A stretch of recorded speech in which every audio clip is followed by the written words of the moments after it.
Have you ever experienced a moment in your life that was so painful and confusing that all you wanted to do was learn as much as you could to make sense of it all?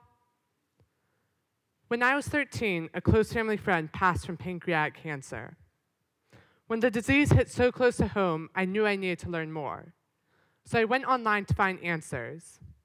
And what I had found shocked me.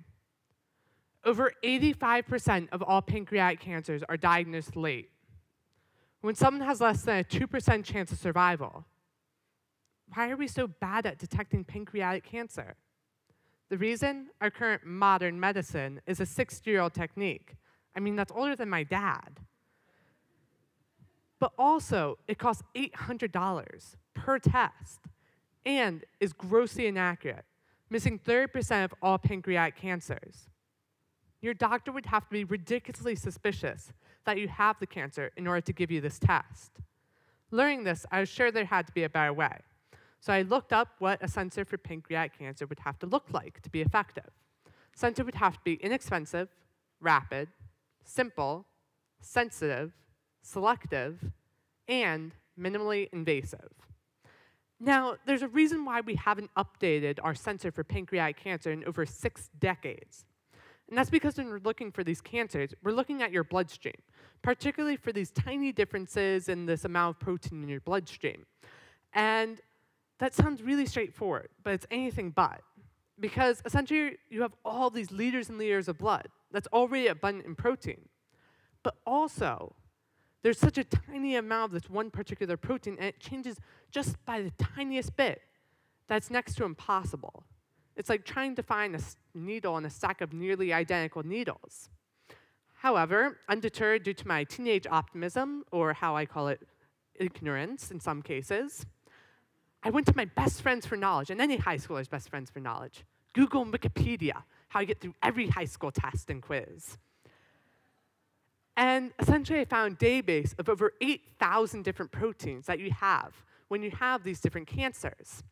And I decided, well, I guess I have nothing to do this summer, so I kind of just like locked myself in the room on my computer, and I went through all of these, looking at the validity of each and every one of those biomarkers. It kind of felt like I was playing this one video game, Pokemon.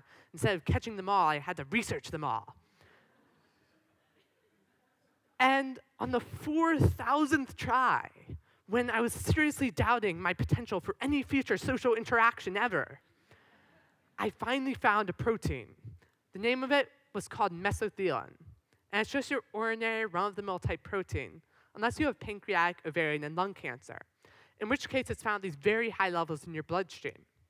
But the key is that it's found in the earliest stage, when someone has close to 100% chance of survival. So now that I had identified a protein that I could detect, I then shifted my focus to actually detecting that, and thus the presence of pancreatic cancer. And my really epiphany moment came in the most unexpected of places. High school biology class, the absolute stifler of innovation, particularly with my high school biology teacher. Ugh, she was mean. And I'd snuck in an article on what are called carbon nanotubes, long, thin pipes of carbon that are an atom thick and 1/50,000th the diameter of your hair. So extremely small, but they have these incredible properties, kind of like the superheroes of material science. So I was smuggling in this article, and I was reading about all of their properties under my desk, kind of like a comic book, but science-y. And then we were learning about antibodies. And antibody is super cool. It essentially is like a lock and key. It only reacts with one specific protein. In this case, that cancer biomarker I'm telling you guys about. And then all of a sudden, it hit me. I could combine these two things, just slap them together. You would take this antibody and weave it into this network of nanotubes, such that you have a network that only reacts with one specific protein. In this case, that cancer biomarker. However, there's a catch. These networks of nanotubes are extremely flimsy, and since they're so delicate, they need to be supported. So I chose to use paper. And making a paper sensor for cancer is about as simple as making chocolate chip cookies, which I love. You start with some water, you pour in some nanotubes, add the antibodies, mix it up, take some paper, dip it, dry it, and you can detect cancer. All of a sudden, I realized, hey, my mom's not going to be too keen on cancer research going on in the house. We don't have that type of funding. I mean, we had done I have uranium ore in my basement and a lead pig. I made chlorine gas in there. I cultured E. coli where we make sandwiches. But cancer research was kind of stretching it, don't you think? So I realized, hey, I'm going to need a lab. That should be easy. This is a good idea. So I decided to get on my nifty laptop, type up a procedure, 32 pages long, and I sent it out to 200 different professors at Johns Hopkins University and the National Institutes of Health. Then I sat back, waiting for these positive emails to pour in. Then reality took hold. I got 199 rejections. Some of them were real mean. Like this guy tore apart in bright red ink my entire procedure. One important lesson I've realized is college professors aren't nearly as nice as their profile pictures make them seem. However, there's one silver lining. I finally got one response from Dr. Anirban Maitra at Johns Hopkins University.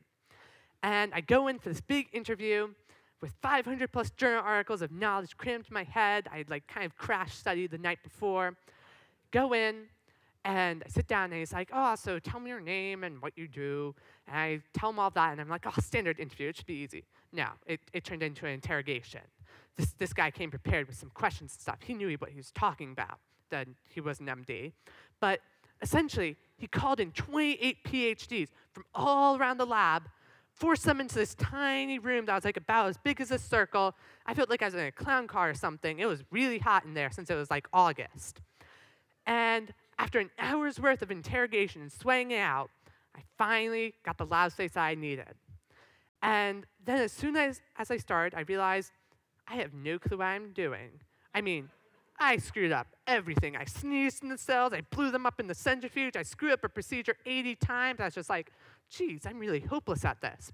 However, 7 months later, I ended up with one small paper sensor that costs 3 cents and takes 5 minutes to run. This makes it 168 times faster, over 26,000 times less expensive, and over 400 times more sensitive than our current methods of pancreatic cancer diagnosis.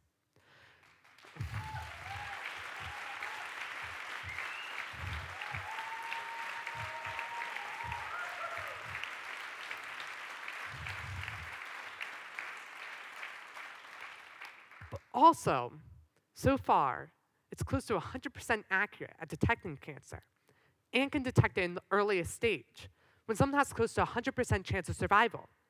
So in the next 2 to 5 years, this patent-pending sensor could potentially lift the once dismal pancreatic cancer survival rates from 5.5% to close to 100%, and would do similar for ovarian and lung cancer.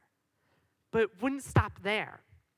By switching out that antibody, you could potentially detect any protein in the world, meaning any disease, range from Alzheimer's to other forms of cancer, even HIV/AIDS and lung cancer, for example. It's insane. My mind was blown at this. And so my hope for this is that we can all have that one extra moment with that loved one, that uncle, close family friend, mother, sister, brother. And so that's my one big dream. However, throughout this journey, I faced a lot of adversity. I'm a 15-year-old, well, now 16, almost 17. But, who's going to take a 15-year-old seriously? But that wasn't the biggest trouble in my entire project. The biggest trouble were paywalls. You see, 90% of all journal articles are behind these paywalls. You have to pay $35 per article. And because of this inhibitive cost, I'm not about to cough up $35 for 11 sheets of paper. So I would look up on Google, go through countless hours, and then I would email, beg the lab professor, the leading researcher, hey, can I have an article? And then it ended up, hey, when I got this article, it had really nothing to do with my research, and I just wasted all that time. And this isn't just a problem for 15-year-olds. This is a problem for everyone. You see, recently, Harvard University released a statement saying, major periodical subscriptions, especially to electronic journals published by historically key providers, cannot be sustained. Continuing these subscriptions on their current footing is financially untenable. Now, what does it say about the world of academic publishing access to knowledge, and flow of information, when Harvard University, the richest academic institution in the world, can't afford these articles? By instituting these paywalls, we've created a rigid class system that discriminates your access to knowledge based on how much money you have or where you work. You see, there's the knowledge elite, the research professors that work at these wealthy academic institutions, or people who just have the money to shell out on these. Then there's the knowledge middle class, who are people like me or you. We have access to the internet. We can at least get the 10% of articles that are open access or look at abstracts of them. But then there's the knowledge underclass, the impoverished of us, who don't have access to internet. They have no access to this knowledge. And so essentially what this is that the 5.6 million academic researchers in the world, that's 0.008% of the world's population, generates and controls the world's knowledge. But also, then 80% of the world has no access to that knowledge whatsoever. So we're living in a knowledge aristocracy. It's insane. But imagine if instead we could live in a knowledge democracy, where regardless if you're from Morocco, India, China, the US, whether you're a billionaire or living on less than $1 a day, that you would have access to the exact same information.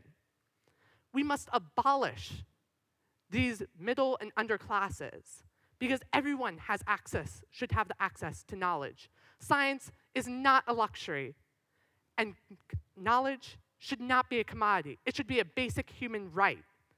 The minds of the people must be free, and that means the minds of everyone, not the select few who can afford these scientific articles.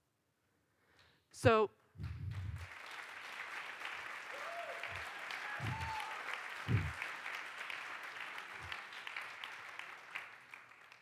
and I believe that we can change this, that if we all unite as a one united human race, that we can transcend these obstacles. Because think, if a 15-year-old who didn't know what a pancreas was could find a new way to attack pancreatic cancer, think of what we can all do together. Thank you.